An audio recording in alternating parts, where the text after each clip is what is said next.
a continuar avanzando en el nombre del Señor acerca de la realidad que empezamos a compartir el día de ayer, ¿ok?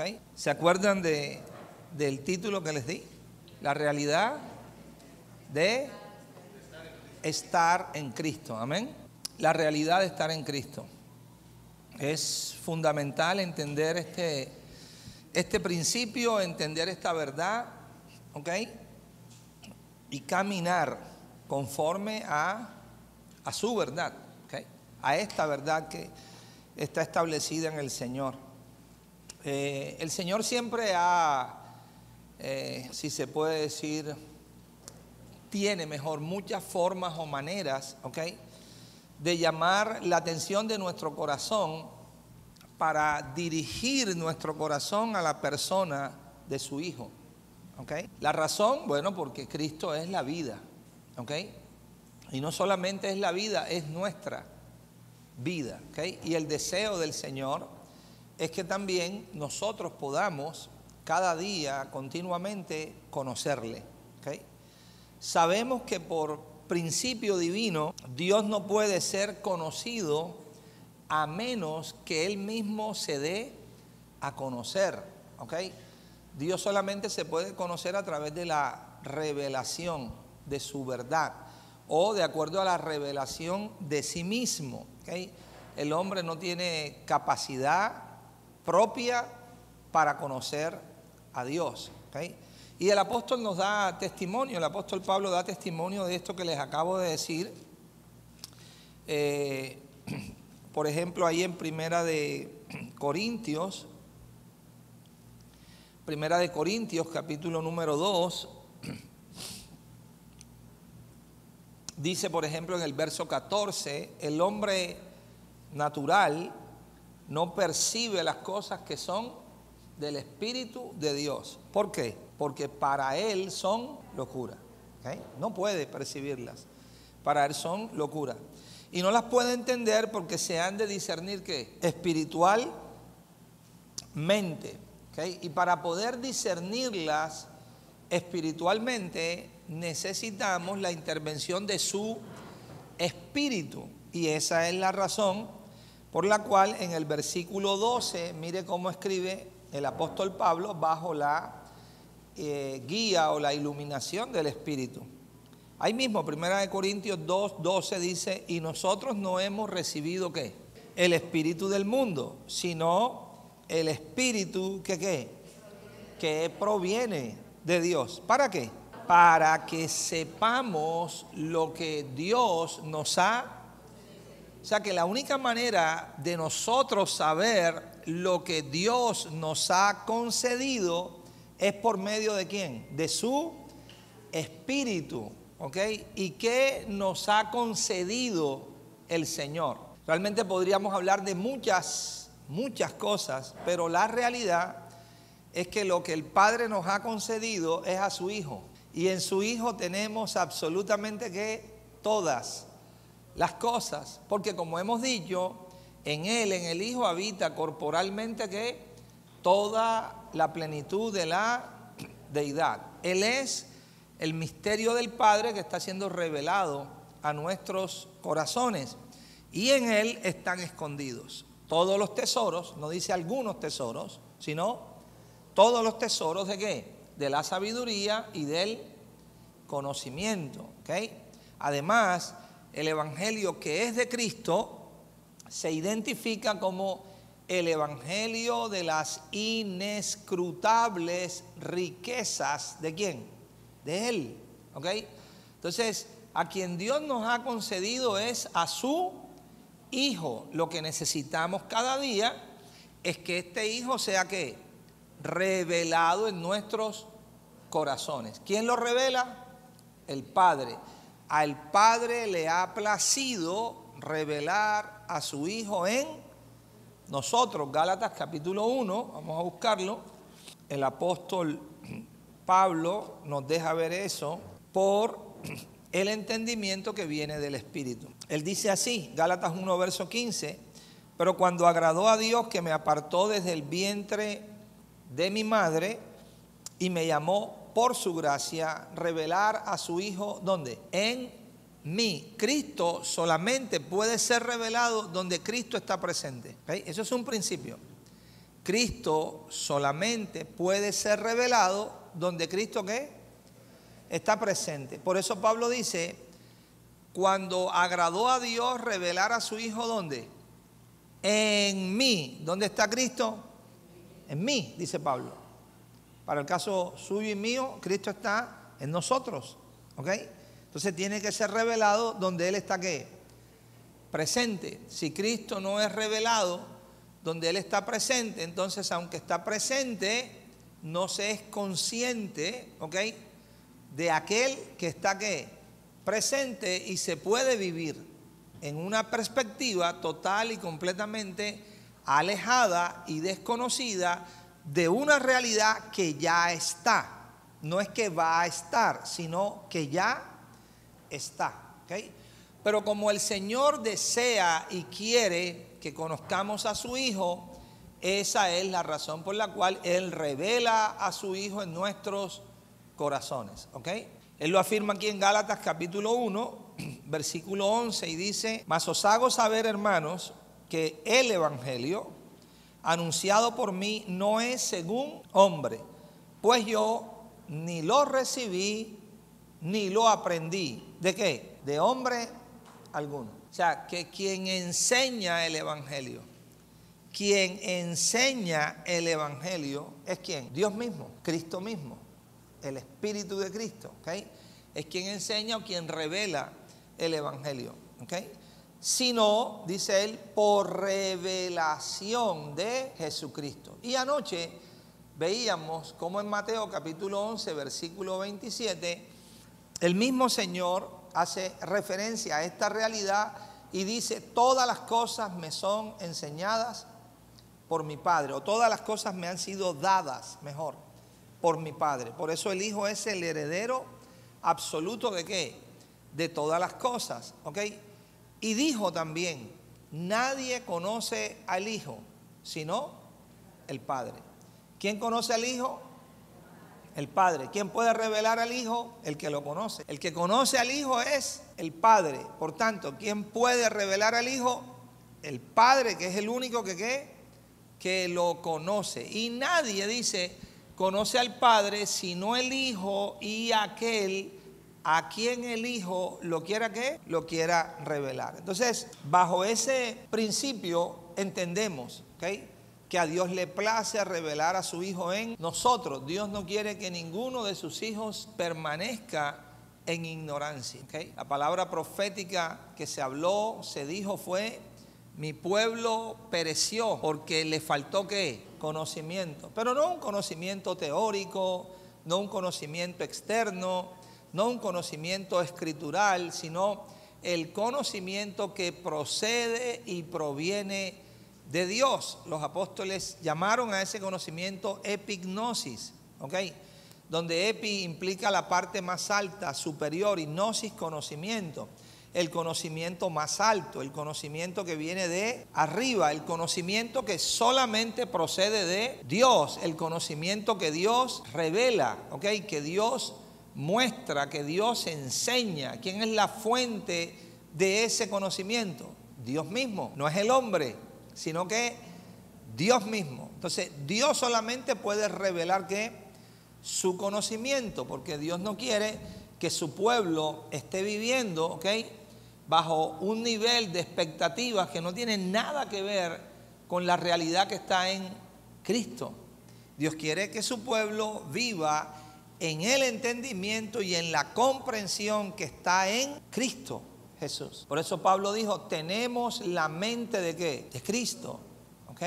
Tenemos que vivir en esa mente, y tenemos que vivir por esa mente, por esa luz, por ese entendimiento, por esa comprensión que solamente procede del Señor. Ahora, como les decía al principio, Dios siempre ha sido fiel, el Padre, en cada generación, por traer el testimonio de su Hijo, por revelar a su Hijo realmente a nuestros corazones. Y una de las, podríamos decirle, herramientas que Dios ha usado y que a Dios le ha placido, ¿ok?, darnos a nosotros como una base, como un fundamento donde Él muestra a su Hijo en testimonio, en tipos y sombras, son las Escrituras. El punto es que cuando a través de esas Escrituras, por el Espíritu de Dios, se puede ver la sustancia de la cual las Escrituras están ¿qué?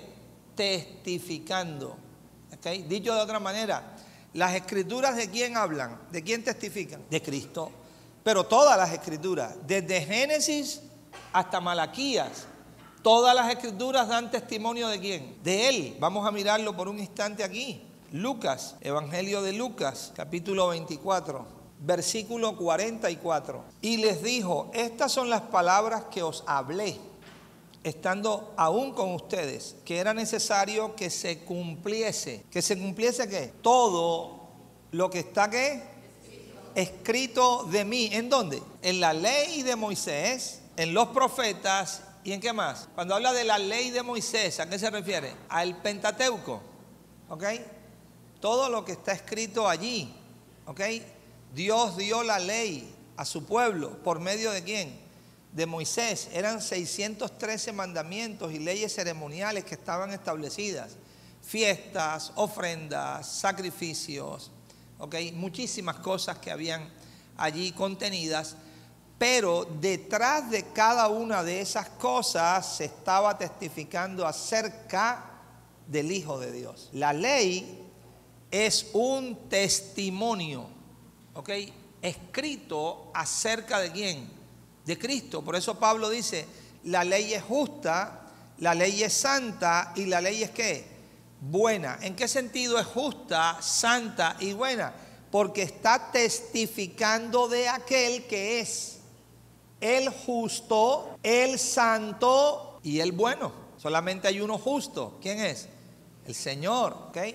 Hay uno que es santo, 3 veces santo. Ayer lo vimos, santo, santo, santo el Señor ¿de qué? De los ejércitos. Y solamente uno que es bueno, maestro bueno. Llegó diciéndole ese joven o esa persona al Señor Jesús. Y él dijo, ¿por qué me llamas qué? Solamente uno hay bueno. Y no es que el Señor estuviera negando su deidad, ¿ok?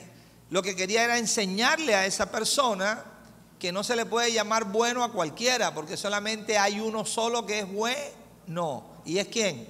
Y es Dios. Y él no sabía si el Señor que estaba allí presente era realmente Dios. De hecho, no lo sabía. Era un maestro más para él. Entonces le estaba diciendo bueno a cualquier maestro. No. Hay uno solo que es que bueno. Entonces eso es lo que hizo la ley en parte. Testificó de él. ¿Ok? Habló acerca de qué? De él, su persona, su obra, su ministerio. ¿Ok? Pero a la misma vez esa ley, al ser justa, santa y buena, porque testificaba fielmente de aquel que es el santo, el justo y el bueno, cuando el hombre trataba de cumplirla, fallaba la ley. Y cada vez que fallaba la ley lo que lo condenaba. Pero además la ley tenía otro efecto. Y el otro efecto era llevarnos a Cristo. Cuando le mostraba al hombre su incapacidad, cuando le mostraba al hombre su incompetencia por él mismo de tratar de justificarse delante de Dios, le decía, tú no puedes justificarte delante del Señor al tratar de cumplir esta ley, siempre fallas, pero te muestro y te señalo a aquel que es tu justicia. Eso era, ¿ok? Entonces, así como hace la ley, ¿ok?, de Moisés, que todo ese testimonio apuntaba ¿a quién? A Cristo. El Señor también dice, también está escrito de mí en los profetas. No solamente en la ley de Moisés, sino que en los profetas. En el mensaje que habló Isaías, Jeremías, Ezequiel, Oseas, cada uno de los profetas, ¿de quién estaban hablando? ¿A quién apuntaba? A Cristo, el Señor. Y los salmos, ¿de quién testifican? De Él, del Señor. Entonces, el Señor ha usado la herramienta de las Escrituras y usa la herramienta de las Escrituras para que por medio del entendimiento de su Espíritu nosotros tengamos comprensión de lo que está escrito, comprensión del testimonio. Y cuando vemos en el testimonio, ¿ok?, que de todo lo que habla y todo lo que apunta es a la persona de ¿quién? de Cristo, entonces Dios usa esa realidad para dirigir, traer y hacer volver nuestro corazón ¿a quién? A Cristo, porque a Él es que quiere que nosotros ¿qué? Conozcamos. Él quiere que ese Cristo sea ¿qué? Revelado ¿en dónde? En nuestros corazones. Por eso Pablo dice esto en Romanos 15:4. Romanos 15:4 haciendo referencia a las Escrituras. Porque las cosas que se escribieron antes, ¿cuáles fueron las cosas que se escribieron antes? Las Escrituras. Las cosas que se escribieron antes para nuestra ¿qué? Enseñanza ¿qué? O sea que no están ahí por estar, tienen una razón de ser. A fin de que por la paciencia y la ¿qué? Y la consolación de las Escrituras tengamos ¿qué? Esperanza. Observe que nos habla de la paciencia y la consolación ¿de quién? De las Escrituras. Por las Escrituras ya vimos que son un testimonio ¿de quién? De Él. Realmente esa paciencia y esa consolación de las Escrituras no es otra cosa que la paciencia y la consolación de Dios. Es lo que dice en el verso siguiente. Pero el Dios ¿de qué? El Dios de la paciencia. Dicha paciencia está testificada ¿dónde? En las Escrituras. ¿Y el Dios de qué? De la consolación. Dicha consolación está testificada ¿dónde? En las Escrituras. Os dé entre vosotros un mismo sentir, ¿según qué? Cristo Jesús. Entonces, las Escrituras están ahí con un propósito. ¿Cuál es el propósito? Que por medio del Espíritu podamos ver a quién, al Hijo, el testimonio del Hijo. Y el Espíritu de Dios usa esa realidad para que cuando vemos a su Hijo en el testimonio de las Escrituras, nuestro corazón sea dirigido, se ha vuelto y se ha traído a la persona de quién, de Cristo, de su Hijo. Muy diferente si nosotros leemos en las Escrituras y al leer en las Escrituras lo que empezamos a ver son historias. Historias de una gente, historias de un pueblo, historias de una familia, historias de un hombre, pero nunca relacionamos, ni tenemos una visión clara de quién está o de quién se está ¿qué? Hablando. Entonces cuando eso pasa, cometemos un gran error, y el gran error es que queremos vernos a nosotros en las Escrituras. Pero las Escrituras no hablan de nosotros. Las Escrituras no testifican de nosotros. ¿De quién testifican? De Cristo. Esa fue la razón por la cual los fariseos, por ese corazón de incredulidad que tenían, siempre fallaron, aunque estudiaban las Escrituras. Sí, claro. ¿Eran maestros de las Escrituras? Sí. De hecho, el Señor Jesús les dijo, ustedes escudriñan las Escrituras, porque a ustedes les parece, Juan 5:39, que en ellas tenéis ¿qué? Vida eterna. Les está describiendo su motivación. ¿Cuál es la motivación por la cual ustedes escudriñan las Escrituras? La de los fariseos. Porque ellos creían que en las Escrituras tenían ¿qué? Vida eterna, pero las Escrituras no dan vida eterna. El único que da vida eterna es aquel que es la vida. ¿Y quién es la vida? Cristo. Yo soy ¿qué? La vida. El único que puede administrar vida eterna es aquel que es la vida, porque ¿qué es la vida eterna? A ver, ayúdenme. Juan 17:3. ¿Qué es eso? ¿Qué qué? Que te conozcan a ti, el único que Dios verdadero, y a Jesucristo a quien tú has ¿qué? Enviado. ¿Quién puede revelar la vida? O sea, ¿quién puede revelar el conocimiento de la vida sino aquel que es la vida misma? Las Escrituras lo que dan es un testimonio de ¿qué? De esa vida. Entonces cuando ellos iban a las Escrituras, ¿qué ellos querían tener en las Escrituras? Vida eterna. No, las Escrituras no dan vida eterna. Solo testifican acerca de ¿qué? De la vida. Pero el testimonio ni siquiera se puede ver si el Espíritu de Dios no nos da su entendimiento para comprender las Escrituras. Y esa fue la razón por la cual fueron confrontados, porque el Señor les dijo: qué curioso, ustedes escudriñan las Escrituras, porque a ustedes les parece que ellas dan testimonio ¿qué? De mí. Pero luego les dice: pero no quieren venir a mí para tener ¿qué? Vida. No quieren venir ¿qué? a mí para tener vida. Ahí era donde estaba la contradicción. ¿Dónde estaba la contradicción? La contradicción estaba aquí. Lo que está establecido es que cuando se ve el testimonio del Hijo en las Escrituras, el corazón se ha dirigido y traído ¿a quién? Al Hijo. Ustedes pasan estudiando todo el tiempo las Escrituras, les dijo a ellos, pero su corazón nunca viene ¿a quién?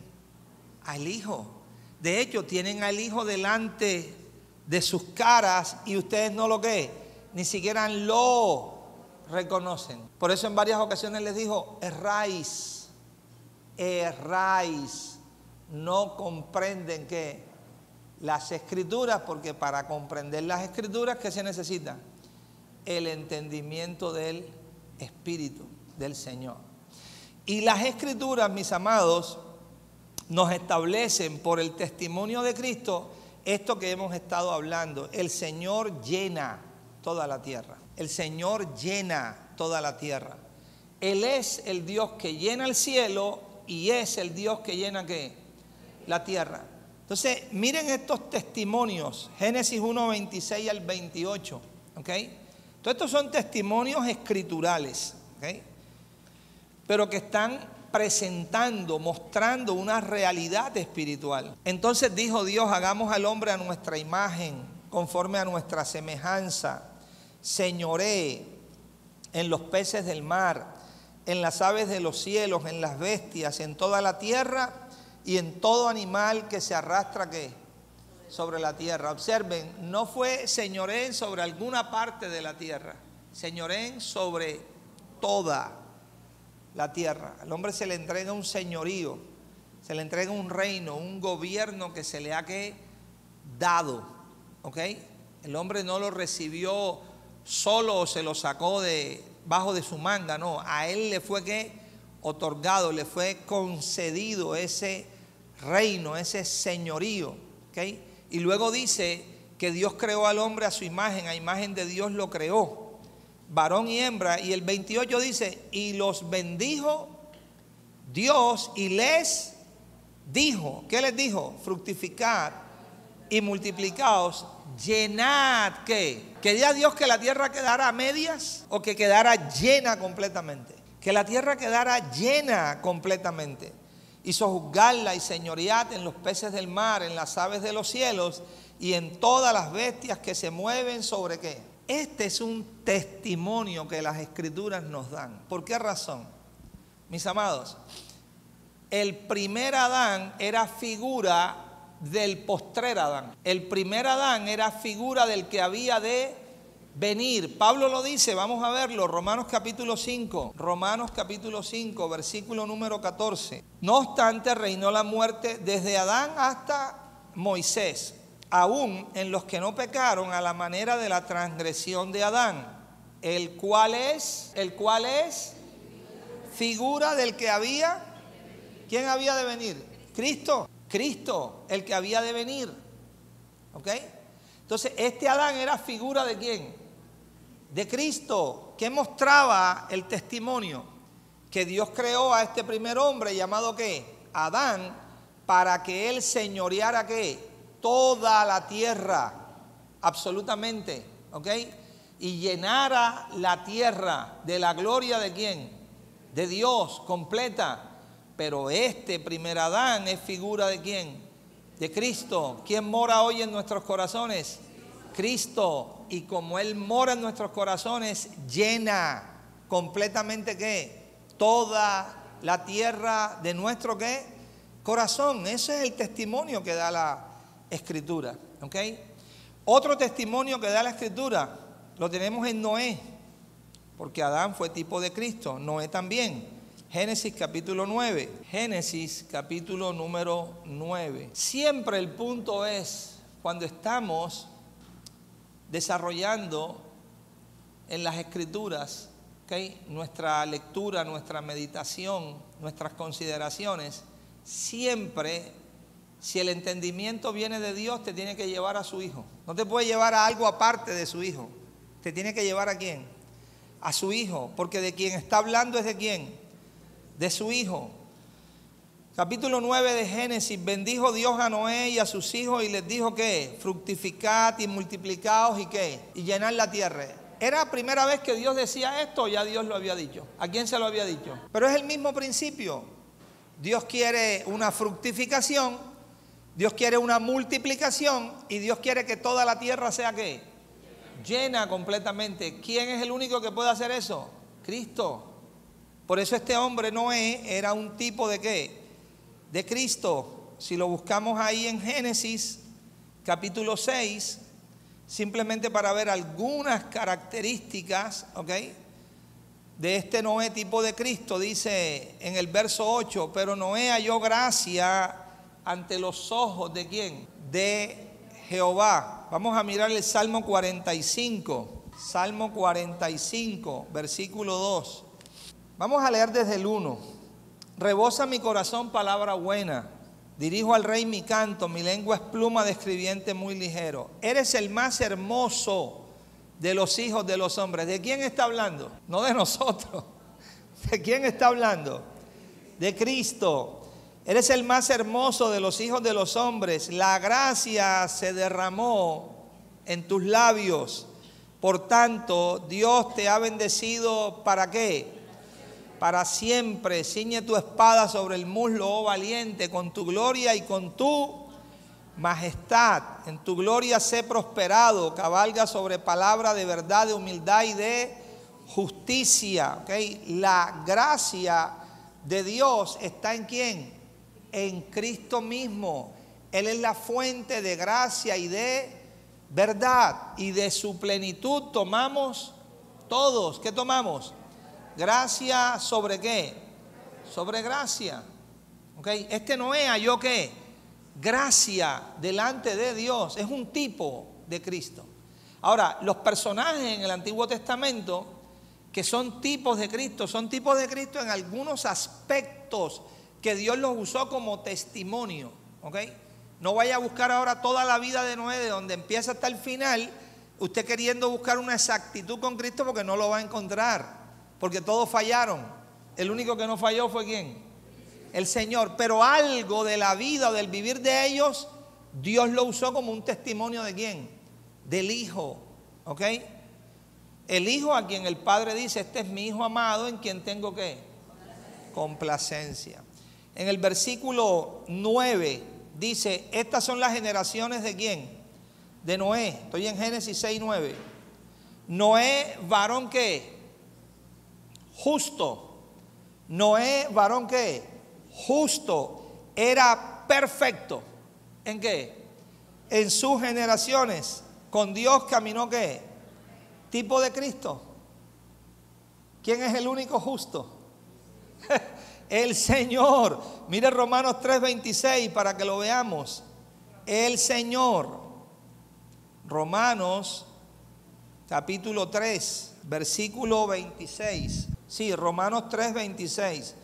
Con la mira de manifestar en este tiempo su ¿qué? Su justicia, a fin de que Él ¿qué? Sea ¿quién? El justo y el que justifica al que es ¿de qué? ¿Quién es el único justo? El Señor.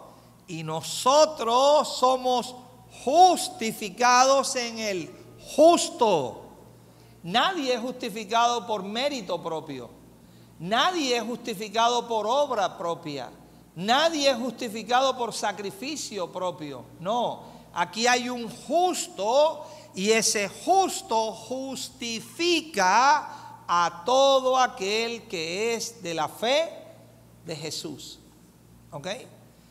Eso que se testifica de Noé o que se habla de Noé es porque es un tipo de ¿quién? De Cristo. Por eso leemos así, de esa manera. Era Noé un hombre justo, un varón justo, perfecto ¿en qué? En sus generaciones. De eso es que está testificando, ¿ok? Del Señor. Y luego también en el versículo 22 usted va a encontrar estas expresiones. Ahí en Génesis 6:22 que dice, y lo hizo así ¿quién? Noé. Verso 22. Hizo conforme a todo lo que Dios ¿qué? Le mandó. Esa expresión usted la va a encontrar repetida en varios pasajes. Aquí, por ejemplo, en el 5 del versículo 5 del capítulo 7, la misma. E hizo Noé conforme a todo lo que Dios ¿qué? Le mandó. Pregunta, ¿quién es el que hace todo conforme a lo que Dios ha mandado? Cierto que nosotros no podemos decir eso de nosotros, pero el Hijo sí. El Hijo sí. Miren lo que dice el Hijo, Juan capítulo 8, versículo 29. Porque el que me envió conmigo está, no me ha dejado solo el Padre. ¿Por qué? Juan 8, 29. No me ha dejado solo el Padre. ¿Por qué? Porque yo hago siempre lo que le agrada. Todo esto es simplemente para señalarle, ¿ok? Que así como Adán era un tipo de ¿quién? De Cristo, así también Noé era un tipo de ¿qué? De Cristo. Y la realidad era en este primer Adán que toda la tierra fuese ¿qué? Llena. Y la realidad en este Noé era que toda la tierra fuese ¿qué? Llena. Josué, un tipo de Cristo. Y la realidad en ese Josué, que su nombre es salvación. ¿Quién es la salvación? Cristo. ¿Quién es el Salvador? Cristo. Cuando Simeón vio a los padres que entraron en el templo, Simeón había recibido de Dios, ¿okay? Era un hombre, un varón piadoso, ya anciano, y había recibido de Dios una profecía. Dios le dijo, tú no vas a morir hasta que tus ojos no vean al Salvador. Y cuando José y María entraron al templo con el niño, él tomó al niño en sus brazos, Simeón. Y cuando lo tomó dijo, ahora puedes despedir a tu siervo en paz. ¿Por qué?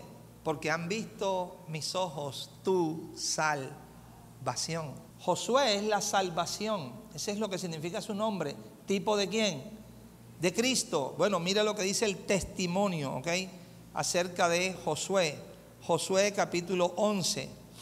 Y podríamos seguir mirando más y más realidades que se nos muestran en este Antiguo Testamento, ¿ok? Pero el propósito es afirmar, ¿ok? Esa realidad de que Cristo llena completamente nuestro corazón. Él lo llena todo y en todo, donde Él está. Josué capítulo 11. Vamos a leer Josué capítulo 11, verso 16. Mire lo que dice. Tomó pues Josué. ¿Cuánta parte de la tierra? ¿Cuánta? Toda aquella tierra, las montañas, todo el Negev, toda la tierra de Gosén, los llanos, el Arabá, las montañas de Israel y ¿qué? Y sus valles. Ahora el verso 23. Verso 23. Tomó pues Josué. ¿Cuánto tomó? Lo mismo también. ¿Tomó qué? Toda la tierra, conforme a todo lo que Dios había ¿qué? Había dicho. Verso 23 ahí de Josué 11, ¿ok? Verso 23. Ahí está. Tomó pues Josué. ¿Cuánto tomó? Toda la tierra conforme a todo lo que Jehová había ¿qué? Dicho a Moisés, y la entregó Josué a los israelitas por herencia, conforme a su distribución según sus tribus, y la tierra descansó ¿de qué? De la guerra. O sea, ¿cuál es el punto que estamos trabajando? Que Cristo lo llena todo. Donde Cristo está presente, Él lo llena ¿qué? Todo. Efesios capítulo 1, versículo 23. Aquí tenemos el cumplimiento. Efesios capítulo 1, versículo 23. La realidad de estar en Cristo. Efesios 1, 23. Así lo traduce Reina Valera, la cual es su cuerpo, hablando de la iglesia, la plenitud de aquel que todo lo llena ¿qué? En todo, ¿ok? Literalmente se lee de esta manera. Y Él es la plenitud de ella. Es Cristo quien es la plenitud ¿de quién? De la iglesia. Es Cristo quien llena completamente su cuerpo, que es la que la iglesia. Él es la vida de su cuerpo. ¿Le falta algo a la iglesia del Señor? ¿Le falta algo al cuerpo de Cristo? No, está completamente ¿qué? Llena de la vida de Dios. ¿Quién es qué? Cristo. Por eso Pablo dice, vosotros estáis completos. ¿En quién? En Él. ¿Ok? Que es la cabeza de todo principado y ¿qué? Y potestad. Esto es lo que está diciendo el apóstol. Y Él es la plenitud de ella, de su cuerpo, de su iglesia, el cual llena. Cristo, el cual llena todas las cosas en todo. ¿Quién es el que llena todas las cosas en todo? Cristo, el Señor. Por tanto, mis amados, ¿qué es lo que nosotros necesitamos? Una vez más, nosotros como hijos, le estoy hablando a los hijos, a la iglesia, al cuerpo de Cristo. ¿Qué es lo que nosotros necesitamos? Que cada día ese que lo llena todo en todo sea que revelado en nuestros corazones. Necesitamos conocerle cada día más a Él, que sea revelado, que sea manifestado, que le podamos ver, que le podamos oír, que podamos aprender a Cristo, no solamente cosas acerca de Él, no, aprenderlo a Él y ser por Él que enseñados. Ese es el llamado que tenemos. Cristo está en nuestros corazones. Segunda de Corintios 13:5, por favor. Examinaos a vosotros mismos. Si estáis ¿qué? En la fe, probaos a vosotros mismos. ¿O no os conocéis a ustedes mismos que Jesucristo? ¿Dónde está? ¿Dónde está? Está en vosotros. ¿En quién habita corporalmente toda la plenitud de la deidad? En Él. ¿Dónde está Él? En nosotros. ¿En quién están escondidos todos los tesoros de la sabiduría y del conocimiento? En Cristo. ¿Dónde está Cristo? En nosotros. ¿Quién es el poseedor de su evangelio? Que es el evangelio de las inescrutables ¿qué? Riquezas de Cristo. En Él. ¿Y Él está qué? En nosotros. ¿Qué es lo que usted y yo necesitamos? Conocerle a Él. Que cada día Cristo sea ¿qué? Revelado en nuestros corazones. ¿Quién lo revela? El Padre. ¿Por medio de qué? De su Espíritu. Ese es el deseo del Señor para con todos y cada uno de nosotros. Primera de Juan capítulo 5. Dice el verso 11, y este es el testimonio que Dios nos ha dado ¿qué? Vida eterna. ¿Qué nos ha dado Dios? Vida eterna. ¿Ok? Y esta vida, ¿dónde está? En su Hijo. ¿Qué necesitamos? Conocerla. ¿Pero está dónde? Está en nosotros. El que tiene al Hijo tiene ¿qué? La vida. El que no tiene al Hijo de Dios no tiene la vida de Dios. Pero nosotros tenemos ¿qué? La vida de Dios. Lo que necesitamos es ¿qué? Cada día ¿qué? Conocer esa vida maravillosa, que es la persona gloriosa de ¿quién? Del Hijo. O sea que alguien podría decir, ya yo le conozco. Bueno, una cosa es estar conociéndole y otra cosa es decir, ya le conozco. Estar conociéndole. Es como si yo le pongo a considerar a usted el océano inagotable, ¿ok? Un océano que no tiene fin, y usted y yo somos vasos, ¿ok? Que podemos participar de ese ¿qué? Inmenso ¿qué? Océano, ¿ok? Y usted está haciendo, usted está creciendo en el conocimiento de ese ¿qué? De ese océano inagotable que está allí, ¿ok? Pero por mucho que usted como vaso esté lleno, esté repletico de la medida de ese océano, mire todo lo que tiene que conocer todavía. Hay una inmensidad inagotable ¿para qué? Para conocer. Y ese es el llamado que Dios nos hace. Primera de Juan capítulo 5, verso 20. Pero sabemos, el apóstol Pablo está diciendo, sabemos, por el entendimiento de Dios sabemos, por la comprensión del Espíritu sabemos Él no está diciendo ignoramos esta verdad, no, sabemos esta verdad. Ahora, ¿cuál es la verdad que saben? Que el Hijo de Dios, ¿qué? La palabra en el griego ha venido es Hekó, significa está presente. Nosotros sabemos que el Hijo de Dios, ¿qué? Está presente. Porque si no tenemos eso claro, cuando leemos ese texto y leemos que Juan dice, pero sabemos que el Hijo de Dios, ¿a qué? Ha venido, solamente nos quedamos con su venida en carne, que ya habían pasado varias décadas de cuando él está escribiendo eso. No, Juan no solamente está diciendo que él vino en carne, pues claro que vino en carne, pero Juan lo que está hablando ahora es de una realidad espiritual y dice, nosotros sabemos que el Hijo de Dios está ¿qué? Presente. La pregunta es, ¿dónde está presente? En nosotros. Sabemos que el Hijo de Dios está presente en nosotros. Ahora, observe lo siguiente. Y nos ha dado, ¿qué? Y nos ha dado, ¿qué? La conjugación del verbo en el griego implica una acción que se ha llevado a cabo, pero que tiene efectos permanentes. ¿Qué quiere decir eso?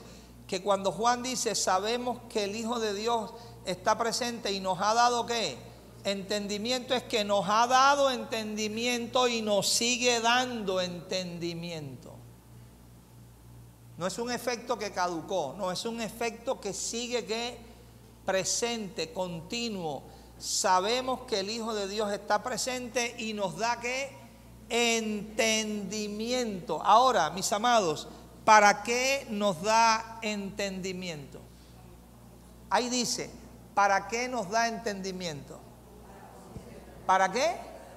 Para conocer. ¿Conocer a quién? ¿Quién vive en nosotros? El verdadero.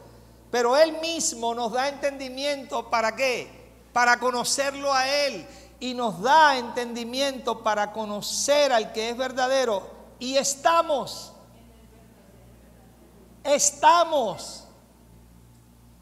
Les pregunto, ¿estamos o no estamos en el verdadero?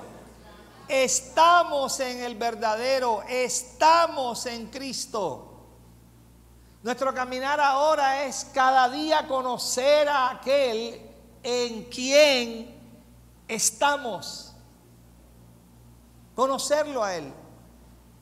Pero la gran noticia que nos revela el Evangelio es que aquel que solamente puede enseñarnos esta realidad vive en nosotros y quiere hacerlo y lo hace continuamente.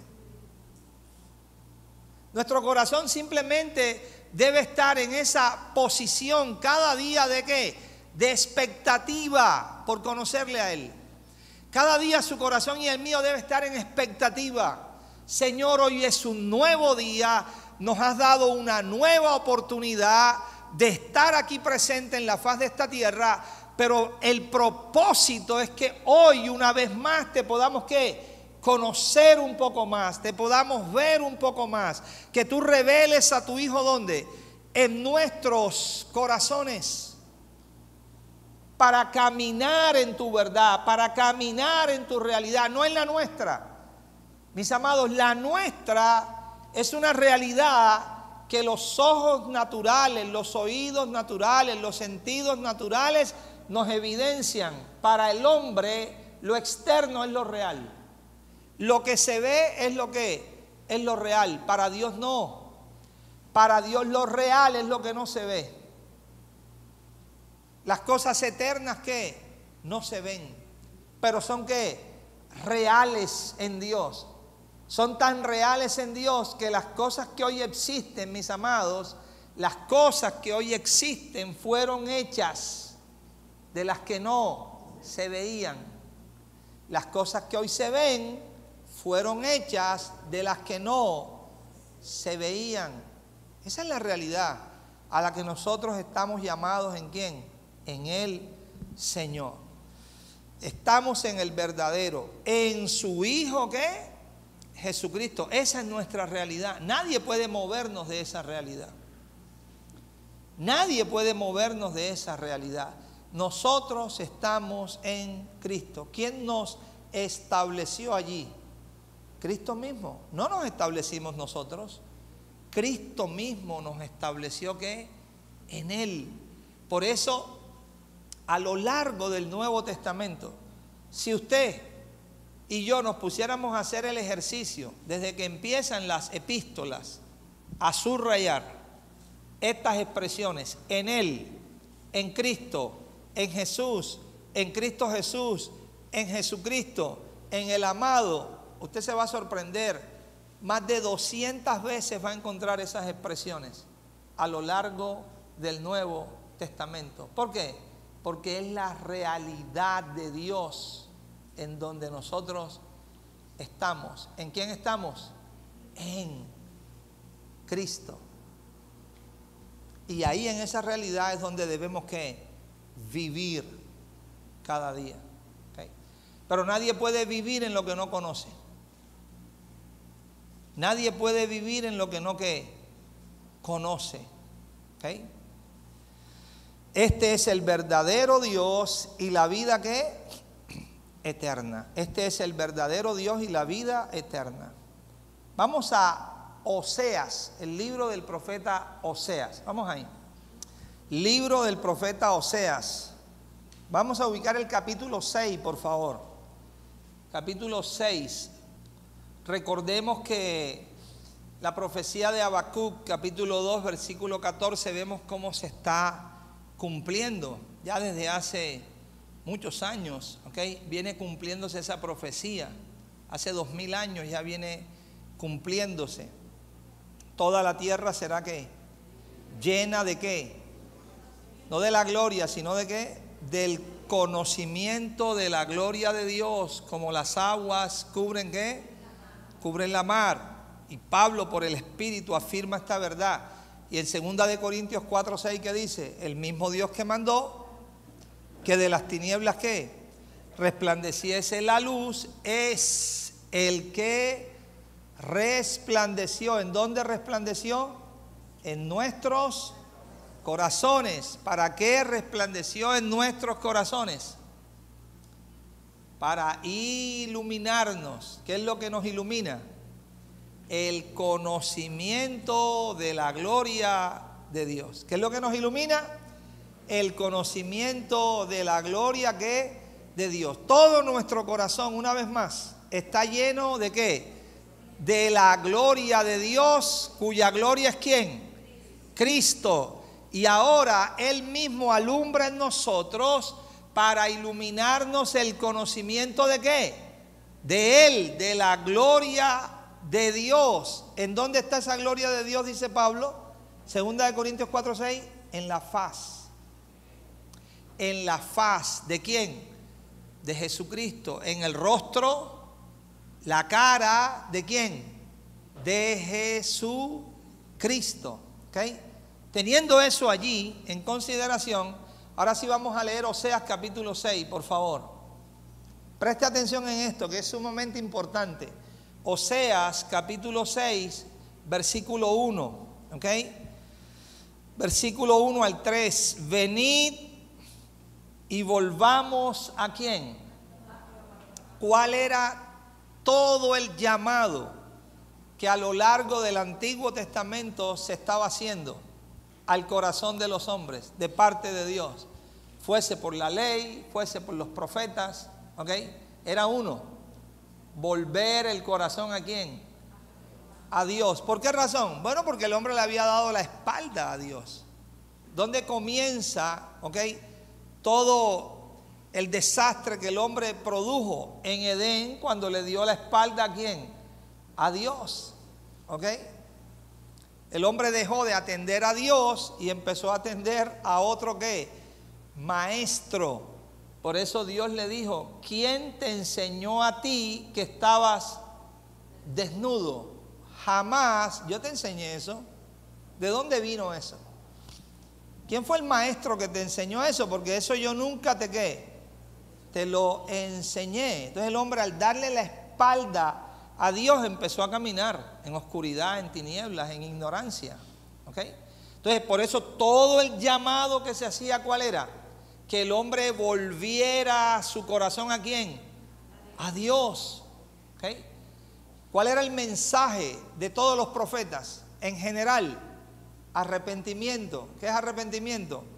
Un cambio de mentalidad para que el corazón se vuelva a Dios. ¿Cuál fue el mensaje de Juan el Bautista después de 400 años de silencio? Arrepentíos. ¿Por qué? Porque el reino de los cielos, el gobierno de ¿quién? De Dios. El reino de Dios, recuerden, no es comida, no es bebida, sino justicia, paz y gozo, ¿qué? En el Espíritu. Arrepentíos, vuelvan su corazón ¿a quién? A Dios, porque el gobierno de Dios ¿a qué? Ha llegado. ¿Cuál fue el mensaje del mismo Señor Jesús? Predicaba el reino de Dios. Un llamado a volver ¿qué? El corazón. ¿Cuál fue el mensaje de los apóstoles? Arrepentíos, porque el reino de Dios ¿a qué? Ha llegado. Esa era toda la dinámica. ¿Ok? Traer el corazón de vuelta ¿a quién? A Dios mismo. ¿Para qué? Para que el velo que está en el corazón de los hombres sea ¿qué? Quitado. Y cuando el velo es quitado, entonces se puede ver a Dios. Con ese velo no se puede ver a Dios. Venid entonces y volvamos ¿a quién? Al Señor, porque Él arrebató y nos curará, hirió y ¿qué? Y nos vendará. Verso 2, aquí está la palabra profética. Verso 2, nos dará vida después de 2 días. ¿Nos dará qué? Vida. ¿Cuándo? Después de qué? De 2 días. ¿Okay? Primero es muerte, después es ¿qué? Sepultura, ¿ok? Y luego resurrección. Nos dará vida después de 2 días. En el tercer día, ¿qué pasará en el tercer día? ¿Nos qué? Nos resucitará. ¿De qué estaba hablando el Señor? Estaba hablando de la obra consumada que Él iba a llevar a cabo. Muerte, sepultura y resurrección. Pero en esa obra consumada hay una realidad gloriosa. Lo vimos anoche. En su muerte, Él nos hace ¿qué? Partícipes. Si uno murió, luego todos ¿qué? Murieron. Cuando Él fue sepultado, todos nosotros fuimos sepultados ¿en quién? En Él. Y cuando Él fue resucitado, todos nosotros ¿qué? Resucitamos con Él. Cuando el profeta está declarando esto, nos dará vida después de ¿qué? De 2 días, y al tercer día nos resucitará. Nos resucitará. Nos está incluyendo en su obra ¿qué? Consumada. No solamente está hablando de Él que se levanta de entre los muertos, sino que junto con Él trae en sí mismo su nuevo templo, su iglesia. De eso es lo que habla en Juan capítulo 2. Vamos a buscarlo y ya volvemos a Oseas. Juan capítulo número 2. Todas las escrituras testifican de Él. Hablan acerca de Él. ¿Ya tiene ahí Juan capítulo 2? Juan capítulo 2, vamos a leer desde el verso 13. Estaba cerca la Pascua de los judíos y subió Jesús a Jerusalén. Halló en el templo a los que vendían bueyes, ovejas y palomas y a los cambistas allí sentados. Y haciendo un azote de cuerdas echó fuera del templo a todos, y las ovejas y los bueyes, y esparció las monedas de los cambistas y volcó las mesas. Y dijo a los que vendían palomas: quitad de aquí esto y no os hagáis, y no hagáis de la casa de mi padre ¿qué? Casa de mercado. Entonces se acordaron sus discípulos que está escrito: el celo de tu casa me consume. Y los judíos respondieron y le dijeron: ¿qué señal nos muestras ya que haces esto? ¿Qué señal nos muestras ya que haces esto? ¿Qué dijo Dios por medio del profeta Oseas, que lo acabamos de leer? Después de 2 días nos dará ¿qué? Vida. Y al tercer día nos resucitará. Miren lo que dice el Señor. Respondió Jesús y les dijo: destruid este templo. Destruid este templo y en 3 días lo levantaré. Ellos, por supuesto, no entendían lo que Él les estaba hablando y dijeron: en 46 años fue edificado este templo y tú en 3 días lo vas a ¿qué? A levantar. Ellos estaban completamente locos, aturdidos. ¿Cómo es posible? Lo que tú estás diciendo no puede ser, es un disparate. ¿Cómo tú vas a destruir este templo? ¿Okay? Fue lo que dijeron algunos, pero eso no fue lo que dijo el Señor. El Señor jamás dijo que Él iba a destruir ese templo físico. Lo que dijo fue: destruyanlo ustedes. Y en 3 días ¿qué? Lo levantaré. Es bien interesante, porque ya la destrucción de ese templo físico estaba siendo profetizada. Venía siendo profetizada hacía mucho tiempo. El Señor está dando una palabra ya específica, culminante. El tiempo de la destrucción del templo estaba muy cerca. Antes que pasara esa generación, una generación dura 40 años, antes que pasara esa generación, el templo físico iba a ser ¿qué? Destruido. Alrededor del año 70, el general Tito entró y destruyó ¿qué? Todo el templo ¿qué? Físico que estaba allí. Ese templo ya para Dios estaba a punto de ¿qué? De caducar. Ya no iba más. Así es que Él les dice: destruyan este templo y en 3 días ¿qué? Lo levantaré. ¿De qué templo estaba hablando el Señor? Ahí lo dice, verso siguiente: de su cuerpo. Pero no solamente, cualquiera piensa que era el cuerpo de carne y ¿qué? Y sangre. No, Dios se levantó con un nuevo cuerpo, un cuerpo glorificado. ¿Ok? Se levantó también con ese cuerpo que es su iglesia. A partir de la resurrección de Cristo, su iglesia inicia la nueva vida en Él. Está hablando de su iglesia, el nuevo templo que Él iba a ¿qué? A levantar, porque ya ese templo que estaba allí había ¿qué? Caducado. De eso es que está hablando el profeta Oseas. Nos dará vida después de 2 días y al tercer día ¿qué? Nos resucitará. Para ir cerrando, mis amados, les pregunto: ¿nosotros hemos resucitado con Cristo? ¿Somos la iglesia del Señor? ¿Cuál es realmente el enfoque y la realidad que usted y yo debemos de tener, teniendo una conciencia que somos resucitados en Él? Que ya estamos resucitados en Él. Bueno, Él mismo lo dice. No tenemos nosotros que inventar nada. Él mismo lo dice. Oseas capítulo 6, versículo 2.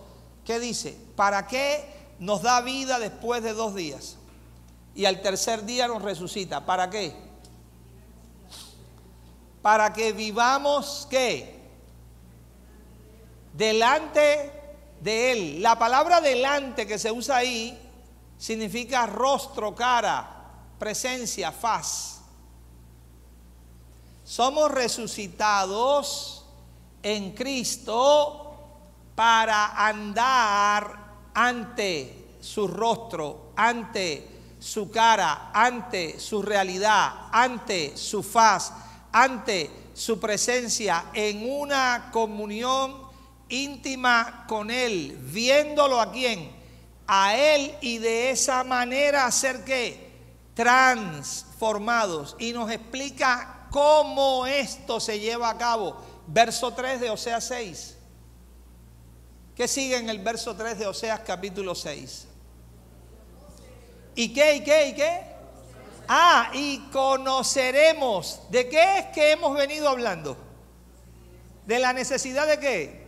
De conocerle, que Cristo sea ¿qué? Revelado en nosotros. ¿Ok?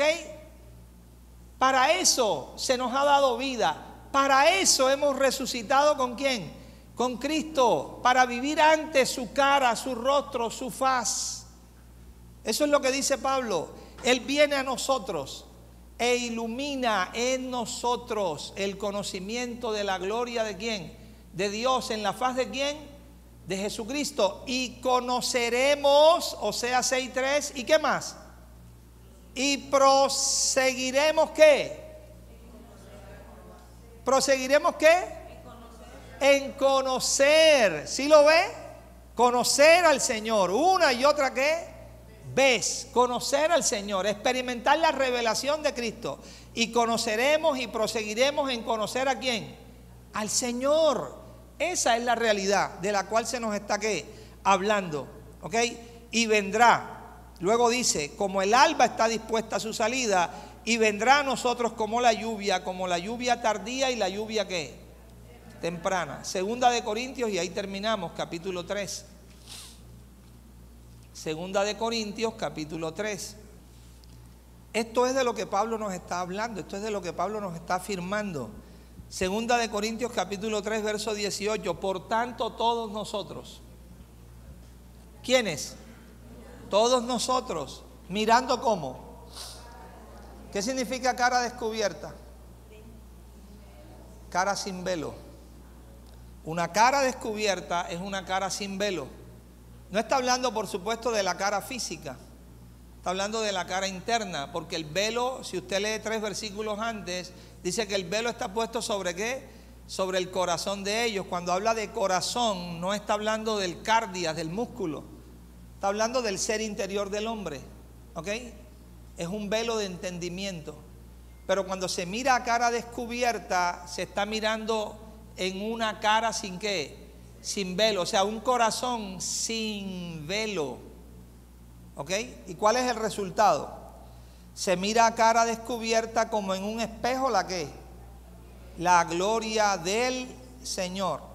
¿Cuál es el resultado? Y aquí finalizamos. ¿Cuál es el resultado de conocer a Cristo? ¿Cuál es el resultado? Que Cristo cada día sea revelado. ¿Cuál es el resultado de crecer cada día en el conocimiento de la verdad? Que es según la piedad. ¿Cuál es el resultado? Ahí lo dice. Ahí lo dice. ¿Cuál es el resultado? Que somos ¿qué? Que somos transformados. Somos transformados. ¿De qué manera? De gloria ¿en qué? En gloria. ¿Quién es la gloria de Dios? Cristo. Somos transformados a la imagen de ¿quién? De Cristo. Esa es la realidad nuestra. Somos transformados de gloria en gloria, como a la misma ¿qué? Imagen, por el Espíritu de ¿qué? Del Señor. ¿Cuál es nuestro real y verdadero problema hoy? Si ya estamos en Cristo, si ya hemos resucitado con Cristo, si ya tenemos la vida de Dios, si en Él estamos completos y no nos falta absolutamente ¿qué? Nada. ¿Cuál es el verdadero problema de nosotros los creyentes? Seguimos operando en un conocimiento y en una perspectiva que para Dios ya no existe, ya no cuenta. Seguimos viviendo en lo viejo todavía. Seguimos viviendo en una perspectiva de abajo, terrenal, natural. Pero nuestra realidad no es esa. Nuestra realidad es Él. Y somos transformados solamente cuando lo estamos conociendo ¿a quién? A Él. Y cuando Él está siendo revelado ¿dónde? En nuestros corazones. Amén. Bueno, que descansen y nos vemos esta noche.